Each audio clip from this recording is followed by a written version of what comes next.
Jangan seketika, oh ini maulid bid'ah, maulid bid'ah. Masya Allah, antum tuh bid'ah dari kepala sampai kaki.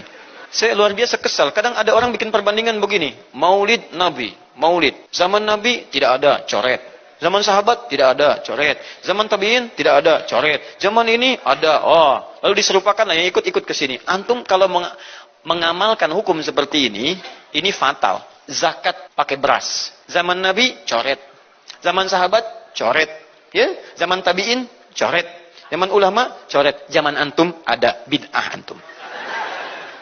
Cara menyimpulkan hukum bukan seperti ini. Lihat turunannya, lihat dalilnya, lihat pemahamannya, lihat turunan-turunan fikihnya. Ya, bagaimana bisa zakat pakai beras jadi? Padahal contoh nggak ada. Dalil nggak spesifik. Ayo coba temukan. Nabi zakat pakai beras. Temukan. Kalau antum menemukan, Masya Allah, saya bermohon kepada Allah supaya Allah mempercepat hajinya antum dan masuk surga tanpa hisab. Kalau ternyata di zaman salafus soleh belum ada yang berpendapat, berarti mau tidak mau kita butuh pada pendapat ulama setelahnya.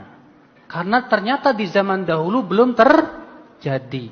Contoh misalnya, di zaman sekarang beras ada. Di zaman Rasul ada beras nggak? Zaman sahabat ada beras nggak? Adanya zaman sekarang. Nah sekarang kalau kita mau merujuk pendapat ulama dulu tentang beras, mana ada gitu kan? Karena beras adanya zaman sekarang. Wah, berarti mau tidak mau melihat pendapat ulama. Oh, ini dikiaskan dengan gandum ada di zaman Rasul SAW. Paham gak tidak Pak? Maka kalau dikatakan misalnya maulid Nabi ada zaman Nabi? Nggak ada. Zaman sahabat? Nggak ada. Zaman tabi'in? Nggak ada. Zaman sekarang? Ada. Sama dengan bid'ah. Betul. Karena mereka mampu melakukannya. Kalau beras, karena mereka tidak mampu melakukannya dan tidak ada di zaman mereka.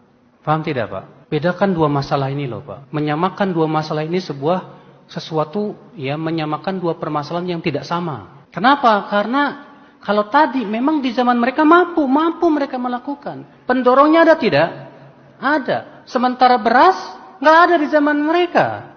Gimana kita akan katakan berarti beras bid'ah dong? Oh nggak bisa. Maaf ya, saya sedang membantah pendapat seorang ustadz masalahnya. Boleh-boleh aja dong membantah, ya, selama dengan hujah nggak masalah kan? Ikhwata Islam azani Allah wa iyyakum.